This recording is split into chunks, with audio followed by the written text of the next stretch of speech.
Hello everyone, I am Asha. Welcome back to my channel Asha's tasty world. तो आज हम Diwali special बनाने वाले हैं अनारसे की रेसिपी। तो परफेक्ट अनारसे हम किस तरीके से बना सकते वो आज मैं दिखाने वाली हूँ। तो देखिए, बहुत ही बढ़िया अनारसा बनके रेडी है। तो इसी तरीके के हम अनारसे बनाएंगे। तो इसके लिए मैंने 1 कप चावल लिया है और इसे अच्छी तरह से क्लीन करके हमें लेना है। तो इसी कप से मैंने 1 कप लिया है। अच्छी तरह से वॉश करके हम इसे लेंगे। 3-4 बार हमें इसे अच्छी तरह से धो लेना है। और तो देखिए फ्रेंड्स, मैंने अच्छी तरह से इसे वॉश किया है। तो अब हम इसे ढक के रखेंगे 3 दिन तक, और 3 दिन लगातार हमें इसका पानी चेंज करना है और अच्छी तरह से वॉश करके नया पानी इसमें भर देना है। तो अभी 3 दिन हो चुके हैं। तो अभी इसे अच्छी तरह से वॉश कर लिया है। तो अब हम इसकी पाउडर बनाएंगे। तो इसकी देखिए, इसी तरीके से ये अच्छी तरह से भीग चुके हैं। तो अब हम और 3-4 बार इसे वॉश करके लेंगे। तो मैंने इसे वॉश करके लिया है। देन हम किसी भी स्ट्रेनर में डालेंगे और इसका पानी, सारा पानी निचोड़ देंगे। इसी तरीके से हमें इसका पानी निचोड़ देना है। और फिर हम लेंगे किचन टॉवल और उस पर हम इसे सुखाएंगे। फैन के नीचे ही इसे सुखाना है। और 3 दिन के बाद इस चावल का थोड़ा सा अलग स्मेल आता है। तो इसलिए इसे अच्छी तरह से वॉश करना है। डेली हमने इसे सुबह भिगो के रखा है, तो दूसरे दिन सुबह ही हमें इसे वॉश करना है। इसी तरह लगातार 3 दिन अच्छी तरह से वॉश करेंगे और नया पानी भरकर इसमें रखेंगे। तो मैंने यहाँ किचन टॉवल लिया है, उस पर मैं चावल अच्छी तरह से स्प्रेड कर रही हूँ। देखिए, इसी तरीके से हमें चावल इसमें रखने हैं और सुखाने हैं फैन के नीचे।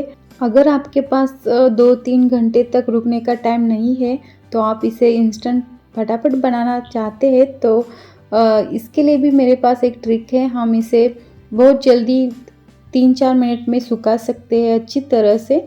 तो आपके पास हेयर ड्रायर तो होगा ही, तो उसी ड्रायर से हम इसे सुखाएंगे तो बहुत जल्दी हो जाता है। तो मैं हमेशा इसी तरीके से ड्रायर से सुखा लेती हूँ, क्योंकि 3 घंटे रुकने से अच्छा है ड्रायर से जल्दी सुखा लें और काम बहुत जल्दी भी हो जाता है। देखिए, इसी तरीके से हमें इसे सुखाना है।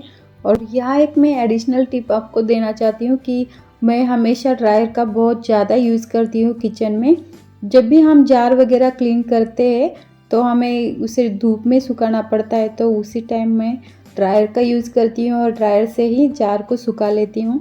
तो आप भी उसी तरीके से कर सकते हैं। और जब भी हम मार्केट से दाल वगैरह लेकर आते हैं तो उसे धूप में सुखाना पड़ता है और फिर हम उसे जार में रखते हैं। उस टाइम में ड्रायर से थोड़ा सा इसे हीट करती हूँ और फिर जार में भर कर रख देती हूँ। दाल ख़राब भी नहीं होती और लंबे समय तक अच्छी रहती है। तो चावल भी अभी अच्छी तरह से सूख चुके हैं। देखिए, इसी तरीके से सूख चुके हैं। तो अब हम इसकी पाउडर बनाएंगे। तो चावल की हमें फाइन पाउडर बनानी है। तो अभी हम इसे मिक्सी में पीसेंगे। तो देखिए, मैंने इसे मिक्सी जार में भर लिया है और अब हम इसकी फाइन पाउडर बनाएंगे। तो मिक्सी में हमें इसे पीसना है। तो मैंने इसे पीस लिया है अच्छी तरह से। तो अब हम इसे छान के लेंगे। तो मैंने यहाँ इस तरीके की छलनी ली है और इससे मैं अच्छी तरह से छान लूँगी। अभी इसे आप इसे कभी भी मत स्किप करिए, क्योंकि छानना यहाँ ज़रूरी है, नहीं तो अनारसे अच्छे नहीं बनते। तो इसीलिए हमें इसे अच्छी तरह से छान के ही लेना है। और इसी तरीके से आप अनारसे बनाएंगे तो बहुत ही बढ़िया बनेंगे। तो देखिए, मैंने इसे अच्छी तरह से छान के लिया है और अब ये बिल्कुल फाइन पाउडर बन चुकी है। और अब हम इसमें डालेंगे गुड़। तो जितना हमने चावल लिया है उससे हाफ हमें यहाँ गुड़ लेना है। तो मैंने यहाँ हाफ कप गुड़ लिया है। आप ज़्यादा क्वांटिटी में बनाना चाहते हैं तो बना सकते हैं। इसी मेथड का यूज़ करके आपको बनाना है। तो गुड़ क्वालिटी पे डिपेंड होता है कि अलग अलग तरीके के गुड़ मिलते हैं मार्केट में। ये बहुत ही ड्राई है, तो इसलिए ये अच्छी तरह से इसमें मॉइस्चर नहीं है। तो देखते हैं ये किस तरीके का बनता है मिक्स करने के बाद। आप इसे हाथों से भी अच्छी तरह से मिक्स कर सकते हैं, बट मैंने यहाँ मिक्सी का यूज़ किया है क्योंकि ये इसी तरीके से करने से बहुत जल्दी होता है और अच्छी तरह से ये मिक्स हो पाता है, तो इसलिए हमें मिक्सी का यूज़ करना है यहाँ। तो मेहनत भी कम लगेगी इसे बनाने के लिए और जल्दी भी हो जाएगा और अच्छी तरह से मिक्स भी होता है। तो देखिए मैंने इसी तरीके से इसे पीस लिया है, अच्छी तरह से मिक्स किया है, तो ये बहुत ही बढ़िया बन चुका है। अब हम इसे प्लेट में निकालेंगे और इसे हमें पूरा नहीं मिक्सी जार में डालना, थोड़ा थोड़ा करके ही हम इसे बनाएंगे, तो ये अच्छी तरह से मिक्स भी हो पाता है और करने में तकलीफ़ नहीं होती। तो और थोड़ा बाकी है वो भी मैं कर लेती हूँ। तो देखिए इसे भी मैंने अच्छी तरह से मिक्स कर लिया है, तो अब हम इसे भी निकालेंगे। तो और अब हम इसे अच्छी तरह से मिक्स करके इसके लड्डू बनाएंगे। तो इसके लिए आपको जार चाहिए, आप टिन में भी इसे रख सकते हैं, बट ये कांच की जार हो तो अच्छा है। तो इसी तरीके से मैं अभी लड्डू बना लेती हूँ और सारे लड्डू बनाने के बाद हमें इसे जार में रखना है और इसे हम ढक के रखेंगे। आप इसे कितने भी दिन तक रख सकते हैं, ये 3 दिन, 4 दिन, 5 दिन या 15 दिन के बाद भी आप इसे बना सकते हैं, बहुत ही बढ़िया अनार से बन जाएंगे। तो इसी तरीके से हमें पैक जार में उसे रखना होगा, ख़राब भी नहीं होते बिल्कुल। तो मैं अभी 1 दिन के लिए सिर्फ रख रही हूँ, अभी मैंने बनाया है, नेक्स्ट डे मैं इसके अनार से बनाऊँगी। तो उसी तरीके से बनाने के बाद भी अच्छे बनते हैं।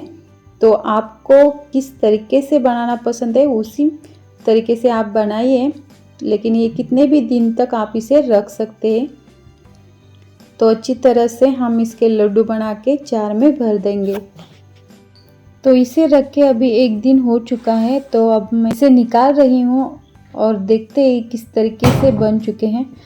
तो अभी ये ड्राई हो चुके हैं, अब मैं अच्छी तरह से इसे फोड़ के मिक्स कर देती हूँ और अच्छी तरह से इसकी पाउडर बना लेनी है।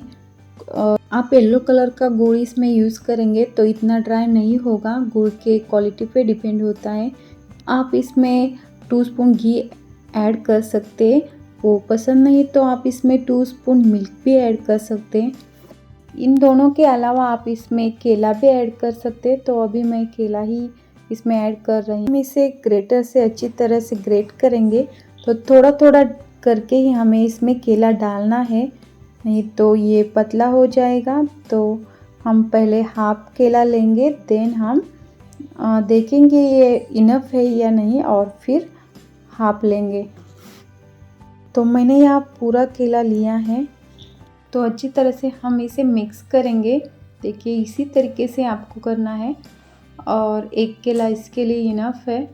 देन हम इसके अनार से बनाएंगे, तो इसी तरह हमें एक नींबू की साइज़ की बॉल लेनी है और फिर हम इसे अच्छी तरह से रोल करेंगे, देखिए। और फिर हमें लेनी है खसखस और खसखस में हम डिप करेंगे और इसी तरीके से खसखस में डिप करते हुए हम इसकी स्मॉल पूरी जैसा बनाएंगे। इसे बहुत बड़ा नहीं बनाना, ये छोटा ही होता है। और इसी तरीके से बनाने के बाद हम इसे फ्राई करेंगे। आप सारे बनाकर मत रखिए, नहीं तो अच्छी तरह से नहीं बनेंगे।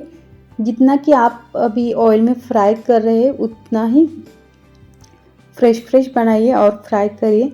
देखिए इसी तरीके से हमें बनाना है, बहुत पतला भी नहीं बनाना और बहुत मोटा भी नहीं बनाना, मीडियम साइज़ में हम इसे बनाएंगे। तो इसके लिए हमें ऑयल को सिंपल गरम करना है, बॉईल नहीं करना। तो मीडियम गैस के फ्लेम पे हम इसे अच्छी तरह से फ्राई करेंगे। आपको यहाँ याद रखना है कि जो हमने खसखस लगाई थी वो साइड ऊपर रहनी चाहिए हमेशा, तो एक ही साइड से हम इसे फ्राई करेंगे और फिर ऊपर से इसी तरीके से ऑयल डालेंगे ताकि ये अच्छी तरह से फूले। तो इसी तरीके से ऑयल डालने से बहुत ही बढ़िया फूलते हैं अनार से। तो अभी ये बन रहे हैं, देखिए थोड़ा थोड़ा ब्राउन कलर आ रहा है। ब्राउन कलर आने के बाद ही हम इसे निकालेंगे और इसी तरीके से जाली बनती है ऊपर, देखिए कितना फूल के आया है। तो यही साइन है कि हमारा अनार सब परफेक्ट बना है। कभी कभी क्या होता है कि ऑयल में डालने के बाद अनार से फट जाते हैं तो वो बिगड़ सकते हैं। तो इसीलिए आप इसी तरीके से अनार से बना के देखिए, बहुत ही बढ़िया बनेंगे और इसकी टेस्ट बहुत ही बढ़िया आती है। अभी हम इसे निकालेंगे, इतना ही ब्राउन हमें इसे करना है। तो और मैं आपको बना के दिखा देती हूँ। पहले हमें खसखस लेनी है, देन हम एक नींबू की साइज़ का बॉल लेंगे, खसखस में डिप करते हुए इसे फ्लैट करेंगे। देखिए पूरी जैसा शेप लाना है, स्मॉल करना है बट। तो फटाफट से मैं 3 अनार से फ्राई कर लेती हूँ और इसी तरीके से मैं सारे बना लूँगी। तो देखिए ये भी अनार से अच्छी तरह से फूल चुके हैं और ब्राउन भी हो चुके हैं। अब हम इसे निकालेंगे, इसी तरीके का कलर आना चाहिए। तो मैंने सारे अनार से बना के रेडी किए हैं। देखिए बहुत ही बढ़िया बने हैं, बहुत ही टेस्टी हैं और बहुत ही फूले हैं। परफेक्ट अनार से बन के रेडी हैं और मैंने सारे टिप्स एंड ट्रिक्स आपके साथ शेयर किए। इसी मेथड से आप अनार से बनाएंगे तो इसी तरीके से बनेंगे। आप इसे ज़रूर ट्राई करना। If you like my video, please subscribe my channel and enjoy.